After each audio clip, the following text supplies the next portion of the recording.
Recharge खत्म होने के बाद आउटगोइंग के साथ साथ इनकमिंग कॉल का भी बंद होना। सर जब प्रीपेड प्लान एक्सपायर होता है या मोबाइल रिचार्ज की वैलिडिटी खत्म होती है तो आपकी आवाज बंद कर दी जाती है। फोन मेरा, सिम कार्ड मेरा, नंबर मेरा, तो सर रिचार्ज खत्म होने के बाद आउटगोइंग कॉल बंद होना समझ आता है, लेकिन इनकमिंग कॉल बंद होना सरासर मनमानी है। सर हमारा मोबाइल नंबर आज हमारी डिजिटल पहचान बन चुका है।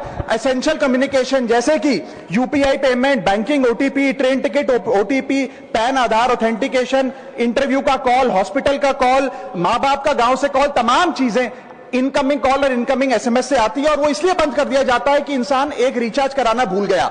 सर इनकमिंग कॉल बंद करना is not stopping of a service, ये हमारे राइट टू कम्युनिकेशन को स्टॉप करने जैसा है। सर जैसे आपका आधार कार्ड इसलिए एक्सपायर नहीं हो जाता कि आपने डिटेल अपडेट नहीं करी, या आपका बैंक का खाता इसलिए बंद नहीं हो जाता कि आपने मंथली डिपॉजिट जमा नहीं किया, या आपका वोटर आईडी इसलिए सस्पेंड नहीं हो जाता कि आप एक चुनाव में वोट डालना भूल गए, ठीक उसी तरह आपका मोबाइल नंबर इसलिए सस्पेंड और डीएक्टिवेट नहीं होना चाहिए कि आप एक रिचार्ज भूल गए। सर मैं सदन में फ्री आउटगोइंग की मांग नहीं कर रहा, फ्री डेटा की मांग नहीं कर रहा, लेकिन इनकमिंग कॉल फैसिलिटी की गारंटी होनी चाहिए। मेरी 3 स्पेसिफिक मांग है। पहली, प्रीपेड मोबाइल कनेक्शन में इनकमिंग कॉल और इनकमिंग एसएमएस कम से कम 1 साल तक कंटिन्यू रहे, चलता रहे from the date of the last recharge, ताकि एसेंशियल कम्युनिकेशन चलती रहे। दूसरी, deactivation of the mobile number after 3 years. ऐसा ना हो कि आपका मोबाइल नंबर किसी को आपका मोबाइल नंबर बंद करके किसी और को अलॉट कर दिया जाए। कम से कम 3 साल का ग्रेस पीरियड देना चाहिए from the date of the last recharge. And third demand, mobile operator should introduce a low cost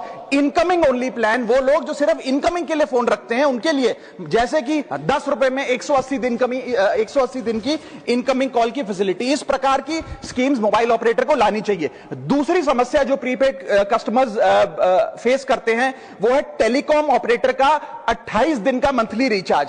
साल में सर महीने 12 होते हैं, लेकिन 28 दिन की रिचार्ज के माध्यम से 13 टाइम्स रिचार्ज कराना पड़ता है। कैसे सर? 28 दिन into 13 times is equal to 364 days। ये एक बड़ी क्लेवर स्ट्रैटेजी है जिसके चलते आपको फीलिंग 30 दिन की देते हैं, लेकिन आपसे डीलिंग 28 दिन की करते हैं। सर दुनिया में हर जगह बिलिंग साइकिल कैलेंडर मंथ के हिसाब से होती है, 30 या 31 दिन।